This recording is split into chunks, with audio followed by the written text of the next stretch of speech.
Uh, so before we proceed, who are we interacting with at this moment? We are a group that identified as, would say Zetas or mostly Zetas. Thank you. So my understanding is your race is not a hybrid race. You represent Zeta consciousness, work with hybrid kids. Is that correct? It is correct to an extent because our group or our race is a collective. It does include many hybrids, traces of hybrids that have been produced and naturally occurred over the years. And when we say years, we mean on a very, very large scale, of course. Does this make sense to you? Yes. Can you give us specifics about these hybrid kids in terms of perhaps their ages, their genetic uh, connection to humans, and at what level? Yes. The age of these so-called children is very diverse. It's greatly varied. However, some of them are much, much older than not only you would consider children, but you consider as beings. However, because their existence and development is on a slightly different realm of higher density level, the progression of, I guess time would be the only word to describe it, is different. So some of them are what you would equivalent to just a few years old as humans, and some of them you would consider human young adults. However, we are doing a translation of the years, again, since they do not correspond one for one. So let's say if there is a child that is 22 years old in Earth years, that may mean a millennia of years in spirit. Also, we will say that the hybridization of different species, including with humans, is not new. So when we're talking about current programs, we are just taking a snapshot into your current timeline and answering it based on your understanding. This is indeed an ongoing process of evolution that has been taking place since before modern human. What is the average lifespan of these hybrid kids or hybrid beings? This question can get some quite complicated since the plan is for them to materialize and live amongst you, which would make their lifespan closer to yours, slightly higher, but we're definitely not talking millennia of years.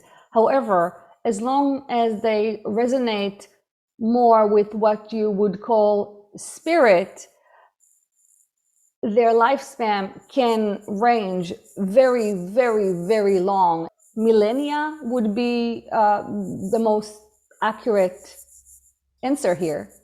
Mm-hmm. And what is the physical appearance of these beings, hybrid beings? How similar or different do they look compared to humans? Once again, there is a wide range of appearances, a wide range of genetic, both genotype and phenotype. Now, the ones that are preparing to materialize physically on Earth are relatively similar to humans. However, they do look distinctly different. Most of them have, we would say, a larger head, slimmer body. The height varies depending on at what stage of their development they chose to materialize. However, it can range from a child's height to a very tall adult in your terms, up to approximately 7 foot tall. So the look varies widely. However, some of them do look distinctly different than your common human. And these hybrid kids that you directly work with or oversee, where do they reside? Yes, since they resonate mostly in spirit realms, the where they reside is not a physical location, but an association by consciousness. So it depends on their activities. So they do go to what you would consider school, as there is a learning process in order to make this assimilation into human society take place. So they are in training uh, uh, with each other. Different develop different levels of training often are aided by the ones who are more proficient at a certain skill, and most of the time they are in training. This would be our best answer. There are times of rest, there are times of play, and we will emphasize that even the training, although at times hard and at times confusing and at times intense, is overall a pleasant and exciting experience for them, as they consider themselves at the edge of contact, the edge of development. They are excited to play this role. What's a typical day for a hybrid kid? Yes, we once again will say the days do not apply. However, we do understand your question, and we would say a cycle of activities involved in accomplishing certain tasks or going on a certain mission. So, for example, right now, because this communication is taking place and because it involves these what you call hybrid children, many of them are listening in. Many of them want to know. There are others. There is actually in your timeline a retreat, a contact retreat taking place on the other side of the globe. So they are listening to both transmissions, if you will, like a child flipping through the channels, wanting to watch two different shows on the TV, excited about both shows, not wanting to miss either one, and at the same time expanding their knowledge and understanding of humans and of humans' understanding of contact and of them. Thank you. And what is the latest status of hybrid kids coming and visiting us gradually on this world and living amongst us? This is a very exciting time for them, as contact events and retreats, both on a personal, individual level and in group settings, are becoming extremely popular on your planet. As a result, there is constant opportunity and potential for contact and learning, some of it on a very small or subtle scale, and some of it on a quite wide or physical scale.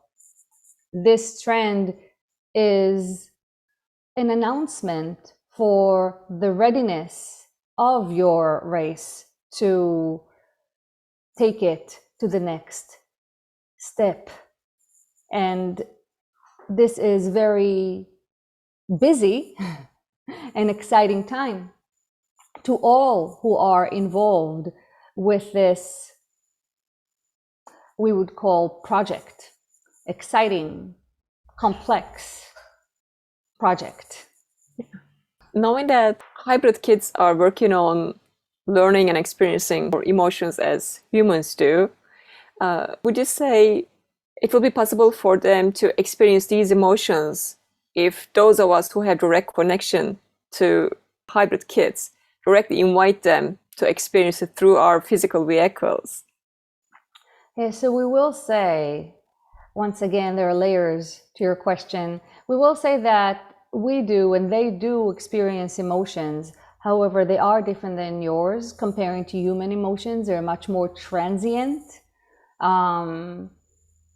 They are lighter, both in substance and again in duration and intensity because of that lightness. So they are quite different than yours.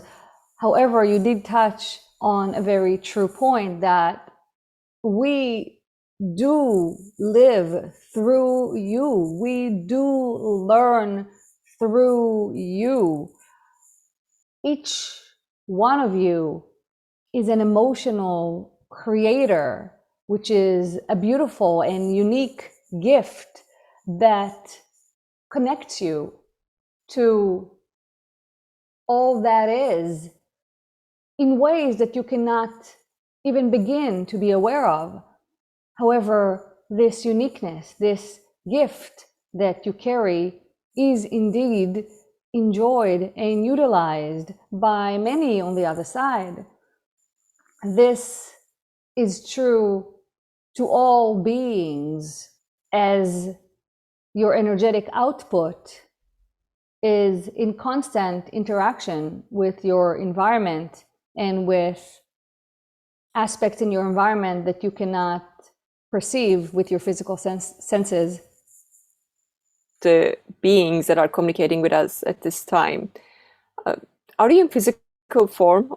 We are in between.